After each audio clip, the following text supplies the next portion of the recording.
नमस्कार स्टूडेंट, आपका स्वागत है science class and GK YouTube channel पे। आज हम देखो जो हमारा 6 नंबर लेसन चल रहा था 12th बायोलॉजी का, इसका आज आपके नेक्स्ट पार्ट है। ठीक है, पार्ट नंबर 3 के बारे में पढ़ रहे हैं।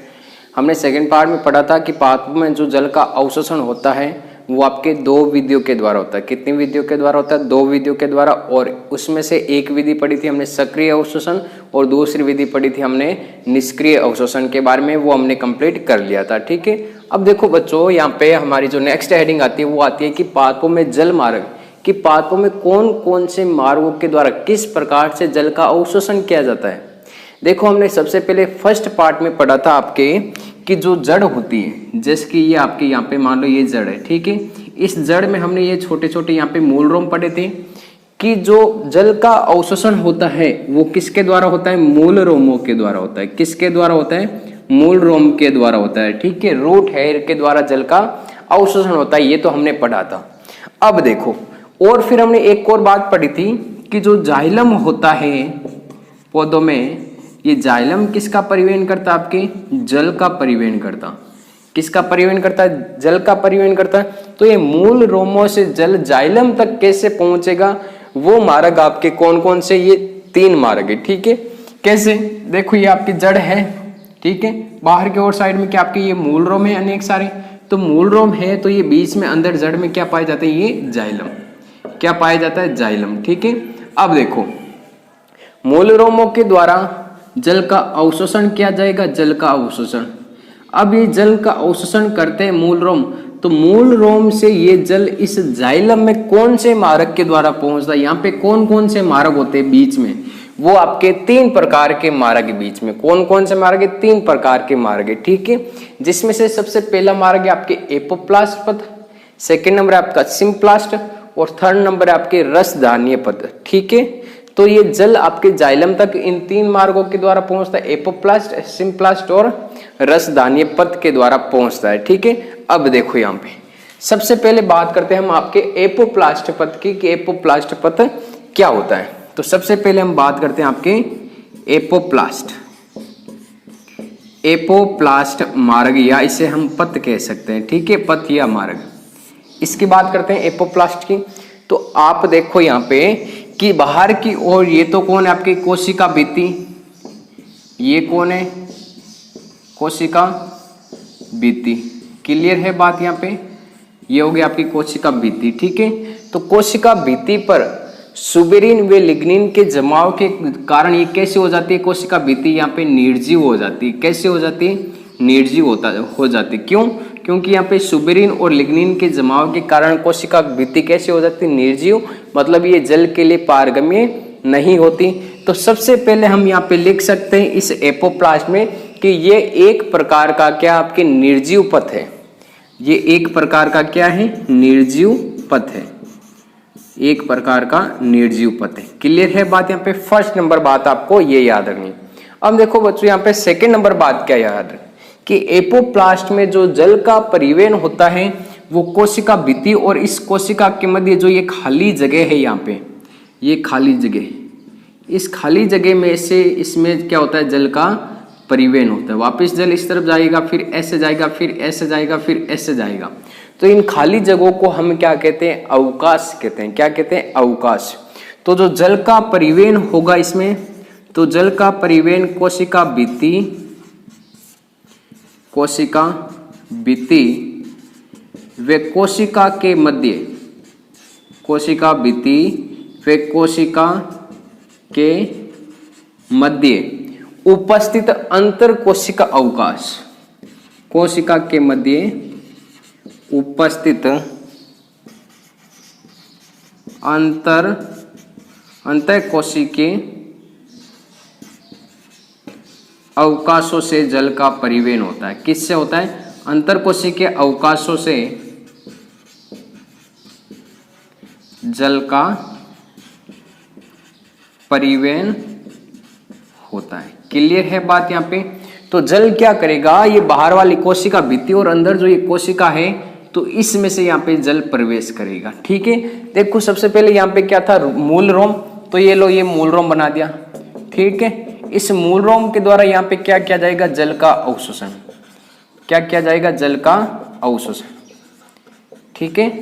अब देखो जैसे ये जल का अवशोषण करेगा, ये जल इन अंतरकोशिकीय अवकाशों के द्वारा कहां तक पहुंचेगा, जाइलम तक पहुंचेगा, ठीक है। जिसमें से ध्यान रखना, सबसे पहले ये मूल रोम है, तो ये मूल रोम की कोशिका हो जाएगी यहाँ पे। तो ये फर्स्ट वाली जो कोशिका है, इतनी मैंने बनाई है, ये फर्स्ट वाली, ये किसकी त्वचा हो जाएगी, आपके मूल रोम की कोशिका हो जाएगी, ठीक है।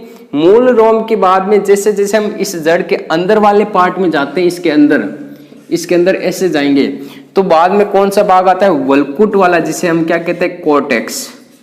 रूट की हमने इंटरनल स्ट्रक्चर पढ़ी थी 11th में, तो उसके बाद में कौन सा भाग आता है, आपके वल्कुट वाला भाग आता है, ठीक है।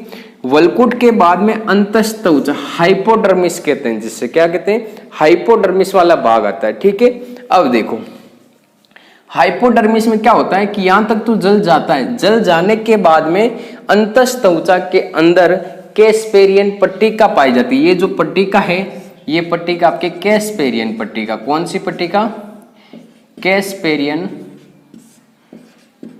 पट्टिका पाई जाती है, ठीक है। अब देखो कैस्पेरियन पट्टिका क्या होती है, ये कैस्पेरियन पट्टिका क्या होती है, यहाँ पे जल के लिए अपारगम्य होती है। ये क्या होती है, यहाँ पे जल के लिए अपारगम्य होती है।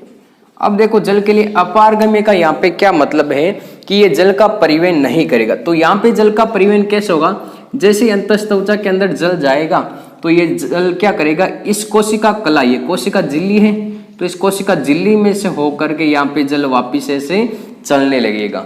तो अंतस्त्वचा के अंदर क्या होता है कि जल का परिवहन नहीं होता है, क्यों, क्योंकि वहां पे कैस्पेरियन पट्टिका पाई जाती है। इस कारण यह जल इस अंतरकोशिका अवकाशों से कहां पे चला जाता है, इस कोशिका झिल्ली में चला जाता है, और कोशिका झिल्ली में से आगे वापस क्या करता है, अंतरकोशिका अवकाशों में चला जाता है। तो यहाँ पे इस प्रकार का जो जल का परिवहन होता है, ठीक है, इस प्रकार के जल के परिवहन को कहते हैं आपके, या फिर इस मार्ग को कहते हैं आपकी परिकला पथ। क्या कहते हैं इसको, परिकला पथ कहते हैं, परिकला पथ कहते हैं। क्लियर है बात यहाँ पे। तो ये आपका यहाँ पे कौन सा हो गया, एपोप्लास्ट पथ। एपोप्लास्ट पथ में देखो क्या याद रखना है, सबसे पहले निर्जीव पथ। क्यों, बाहर के कोशिका भित्ति में लिग्निन व सुबेरिन के जमाव के कारण ये कैसे हो जाती है, निर्जीव हो जाती है, इसमें जल का पारगम्य नहीं हो पाता। तो जल क्या करता है, यहाँ पे जो अंतरकोशिक अवकाश, जो खाली जगह है, तो इन खाली जगहों में से क्या करता है, जल इस जाइलम तक पहुंचता है। तो जाइलम तक ही पहुंचाना है जल को, तो क्या करता है, जल यहाँ पे जाता है, फिर वल्कुट की जो अंतरकोशिक अवकाश इसमें से जाता है, और फिर क्या करता है, जल आपके जो अंतस्त्वचा इसमें क्या पाई जाती है, आपके कैस्पेरियन पट्टिका। और कैस्पेरियन पट्टिका क्या होती है कि जल के लिए अपारगम्य होती है, वो जल का परिवहन नहीं कर सकती। तो ठीक है, तो इसमें क्या होता है आपके कि जो जल होगा वो जल क्या करेगा, इस कोशिका झिल्ली या कोशिका कला में क्या करेगा, प्रवेश करेगा। और प्रवेश करने के बाद में ये जल यहाँ पे आया तो वापिस यहाँ पे प्रवेश कर जाएगा, यहाँ पे आएगा जल, यहाँ पे आएगा, फिर इन अंतरकोशिक अवकाशों में से इस प्रकार से ये कहाँ पे पहुंच जाएगा, आपके जाइलम तक पहुंच जाएगा। ठीक है, तो यहाँ पे क्या होगा कि जो जल का परिवहन है वो कोशिका भित्ति व कोशिका के मध्य उपस्थित अंतरकोशिकीय अवकाशों से जल का परिवहन होता है, इसीलिए इसे क्या कहते हैं, आपके एपोप्लास्ट पथ कहते हैं। लेकिन अंतस्त्वचा में कैस्पेरियन पट्टिका पाई जाती है, यहाँ पे जल का परिवहन नहीं होता है। तो जल क्या करता है, कोशिका झिल्ली में से होकर गुजरता है और वापिस अंतर कोशिका अवकाशों में चला जाता है। जल के इस प्रकार का पथ होता है वो कौन सा कहलाता है, आपके परिकला पथ कहलाता है। कौन सा कहलाता है, परिकला पथ कहलाता है। तो यहाँ पे ये एपोप्लास्ट पथ आपके कंप्लीट होता है। सेकेंड पढ़ते हम आपके सिम्प्लास्ट पथ। अब देखो नेक्स्ट है आपके सेकेंड नंबर आपके सिम्प्लास्ट पथ। कौन सा है सेकेंड नंबर, यहाँ पे आपके सिम्प्लास्ट पथ। सेकेंड नंबर कौन सा, आपके सिम्प्लास्ट। अब देखो सिम्प्लास्ट में क्या ध्यान में रखना है, पहली बात तो क्या ध्यान में रखनी है कि एपोप्लास्ट कैसा मार्ग था आपके, वो मार्ग था निर्जीव पथ या निर्जीव मार्ग था। तो ये सिम्प्लास्ट कैसा मार्ग है, आपके सजीव पथ है। कैसा पथ है, सजीव पथ। अब देखो दूसरी बात क्या ध्यान में रखनी है यहाँ पे कि जो एपोप्लास्ट में यहाँ पे जल का परिवहन होता था वो आपके होता था कौन सी क्रिया के द्वारा, विसरण क्रिया के द्वारा होता था। कौन सी क्रिया के द्वारा होता था, विसरण क्रिया के द्वारा यहाँ पे जल का परिवहन होता था। क्लियर है बात यहाँ पे। अब देखो नेक्स्ट बात, यहाँ पे विसरण क्रिया के द्वारा जल का परिवहन होता था किसमें, एपोप्लास्ट में, जबकि जो सिम्प्लास्ट है, इस सिम्प्लास्ट में जो जल का परिवहन होगा यहाँ पे वो होगा आपके परासरण के द्वारा। किसके द्वारा होगा, परासरण के द्वारा। दो बातें क्लियर हो गई। अब देखो थर्ड नंबर बात, इसमें जो जल का परिवहन होगा ये तो क्या आपके बीच में रिक्ति का है और ये अनेक सारे कोशिकांग है। कोशिकांग के अलावा यहाँ पे क्या उपस्थित है, आपकी जीव द्रव्य उपस्थित है। क्या उपस्थित है, जीव द्रव्य उपस्थित है। ठीक है, अब देखो जीव द्रव्य या जिसे हम क्या कह सकते हैं, प्लाज्मोडेस्माटा कह सकते हैं। ठीक है, तो इसमें क्या होता है, सिम्प्लास्ट पथ में जो जल का परिवहन होता है इस जीव द्रव्य में से होकर के जाता है। किस में से होकर गुजरता है, इस जीव द्रव्य में से जल का परिवहन होता है और ये जल कहाँ पे पहुंचता है, आपके जाइलम में। क्लियर है बात यहाँ पे। एपोप्लास्ट में तो अंतरकोशिकीय अवकाशों में, जबकि जो सिम्प्लास्ट है इसमें जो जल का परिवहन होता है वो जीव द्रव्य में से होकर जल क्या करता है, इस जाइलम तक पहुंचता है। तो इसमें क्या ध्यान में रखना है कि इस प्रकार के, या इसमें लिखना आपको कि इसमें जल का परिवहन, इसमें जल का परिवहन जीव द्रव्य अर्थात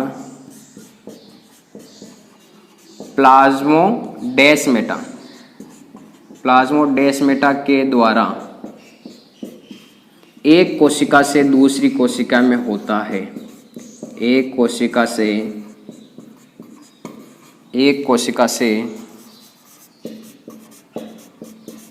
दूसरी कोशिका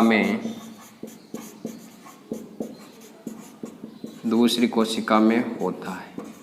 क्लियर है बात यहाँ पे कि इसमें जो जल का परिवहन होगा वो जीव द्रव्य के माध्यम से, जो जीव द्रव्य भरा हुआ है इन कोशिकाओं में, इन जीव द्रव्य के माध्यम से एक कोशिका से दूसरी कोशिका में होता है। अब देखो यहाँ पे नेक्स्ट बात क्या ध्यान में रखनी है कि इसमें ऊर्जा की आवश्यकता होती है। किसकी आवश्यकता होती है, ऊर्जा की आवश्यकता होती है। किसकी आवश्यकता होती है, ऊर्जा की आवश्यकता होती है।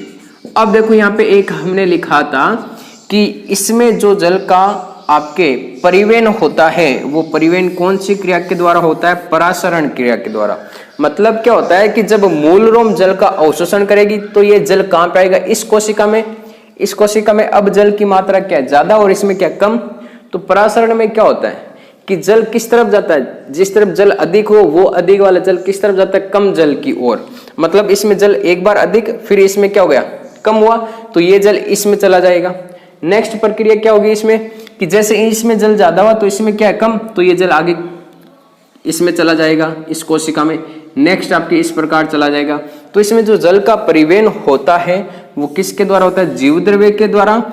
और ये जल का परिवहन कौन सी क्रिया के द्वारा होता है, आपके परासरण क्रिया के द्वारा होता है। और ये कैसा मार्ग है, एक प्रकार का आपके सजीव पथ है। ठीक है, अब नेक्स्ट हमें पढ़ना आपके रसदानीय पथ। कौन सा, रसदानीय पथ। अब देखो नेक्स्ट हमारा है यहाँ पे थर्ड नंबर। वो थर्ड नंबर कौन सा, आपके रसदानीय पथ। कौन सा है, रसदानीय पथ। अब देखो इसमें जो जल का परिवहन होगा वो किस प्रकार से होगा।